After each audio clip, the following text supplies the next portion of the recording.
Kenapa kalau kita melaksanakan tawaf atau sedang berada di Masjidil Haram, walaupun cuacanya sangat terik, tapi kok marmernya ini adem ya, marmernya dingin.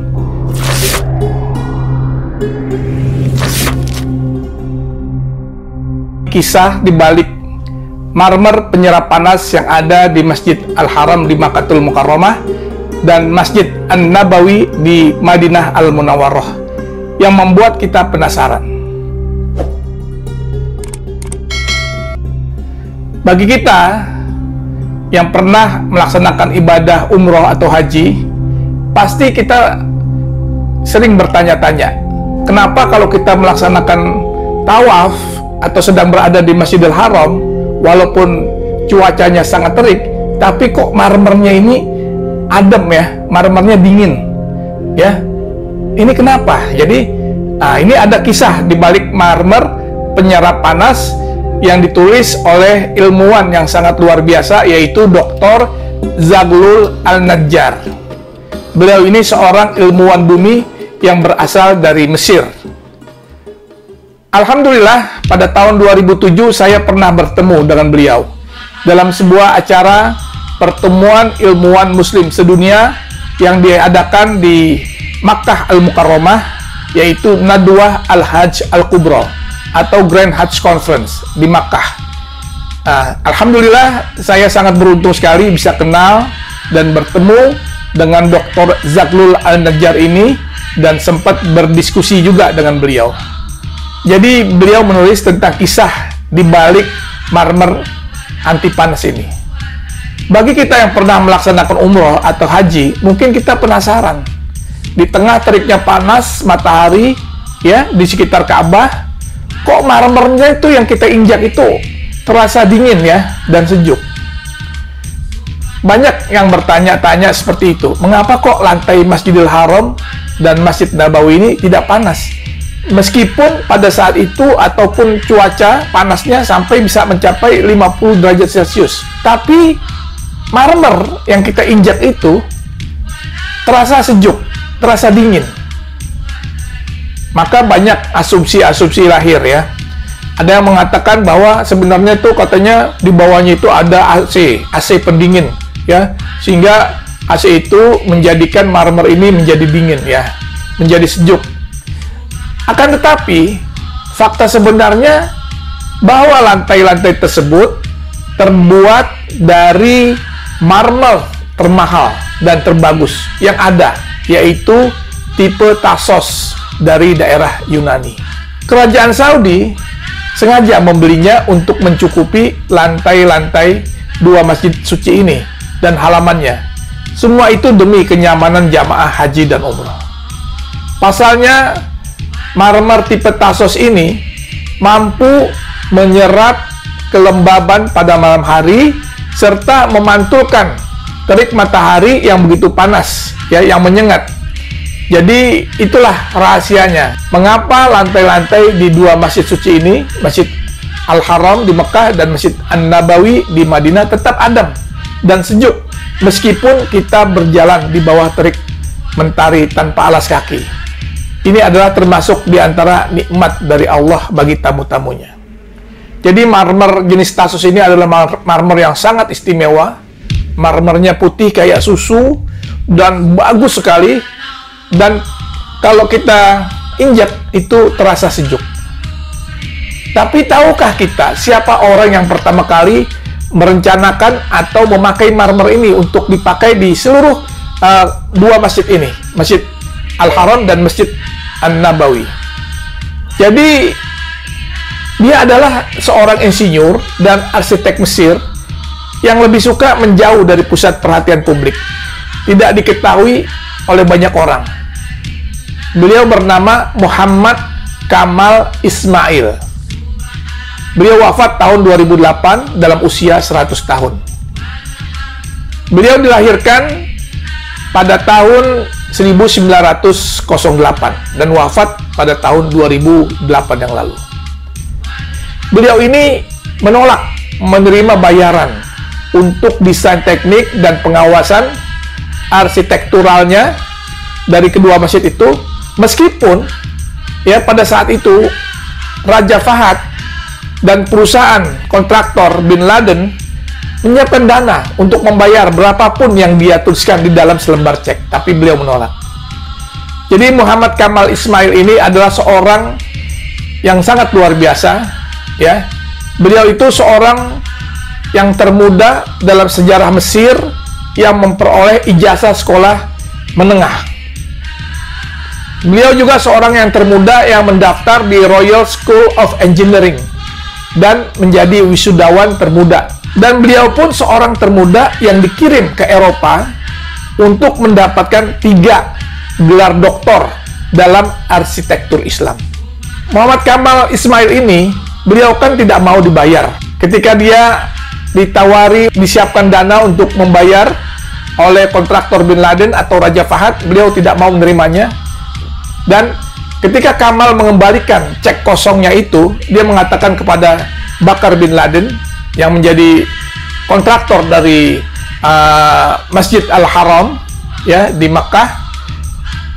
Dia mengatakan, mengapa saya harus menerima uang untuk pekerjaan saya di 2 masjid suci ini, Makkah dan Madinah? Bagaimana saya akan menghadap Allah pada hari pengadilan nanti? Masya Allah, dia sampai mengatakan demikian. Jadi sangat luar biasa sekali. Beliau ini menikah pada usia 44 tahun. Istrinya melahirkan seorang putra, tetapi kemudian meninggal.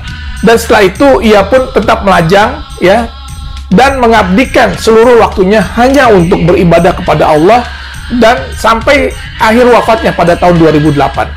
Waktu yang dihabiskannya untuk melayani 2 masjid suci ini selama 100 tahun. Dan jauh dari pusat perhatian, baik itu media massa, ketenaran, bahkan uang sekalipun. Kamal sang jenius memiliki kisah yang luar biasa pada saat pembangunan kedua masjid ini, yaitu tentang marmer atas karyanya di Masjidil Haram.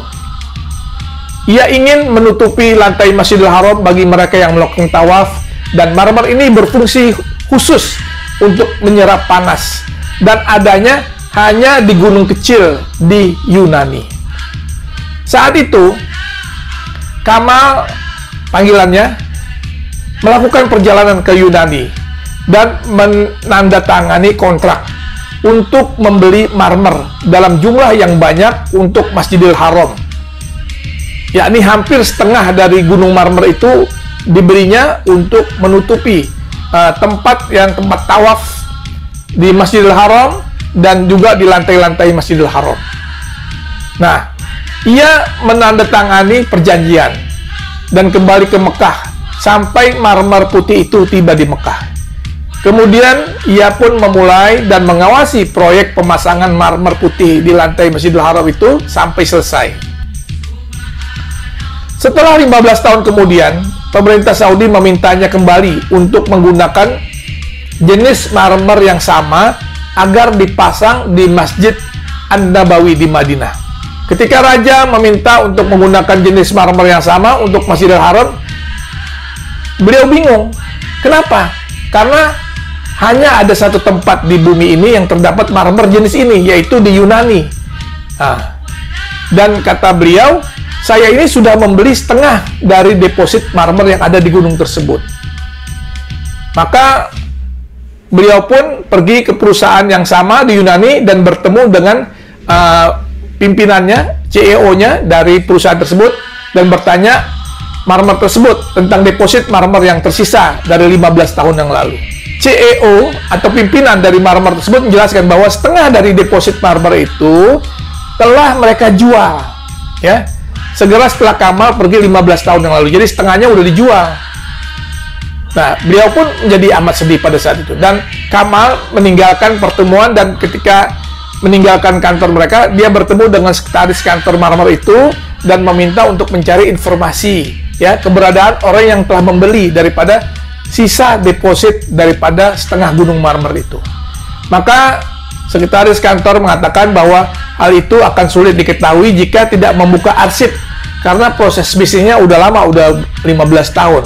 Dia berjanji untuk mencari datanya. Dari arsip itu dibuka-buka kembali, ya, dicari. Nah, alhamdulillah ketika dicari itu akhirnya ketemu. Nah, ketika ketemu dikontaklah hari berikutnya, ya, berapa jam sebelum beliau berangkat kembali ke Saudi Arabia. Dia dapat terima telepon dari sekretaris perusahaan itu mengatakan bahwa ini udah ada ketemu nih, alhamdulillah, alamat pembelinya. Dan Kamal pun segera menuju kantor yang dimaksud. Ternyata pembelinya adalah perusahaan dari Saudi Arabia juga.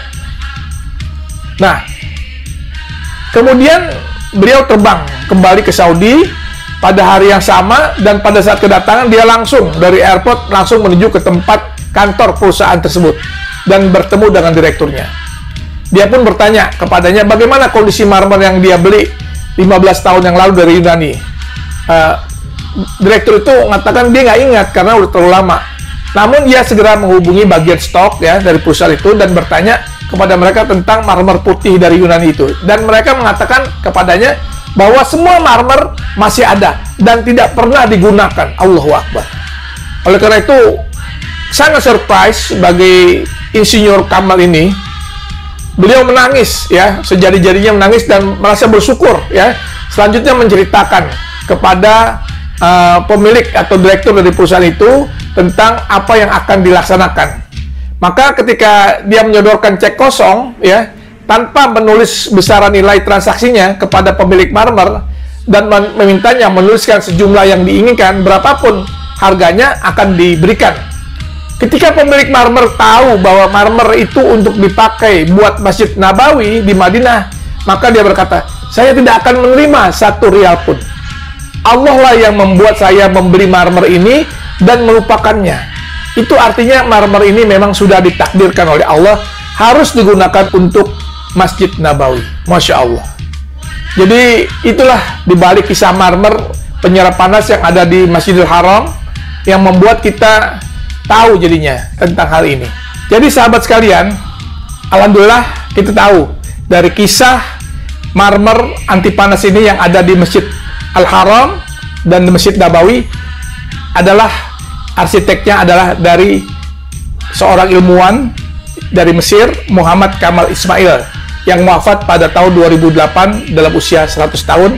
Ini kisah ini ditulis oleh Dr. Zaglul Al-Najjar, ya, yang saya sempat ketemu beliau pada tahun 2007 yang lalu. Demikian, mudah-mudahan menambah wawasan bagi kita. Terima kasih. Assalamualaikum warahmatullahi wabarakatuh. Yang mau tahu soal apa aja, silahkan subscribe channel Bang Day, ya. Subscribe channel ini gratis kok.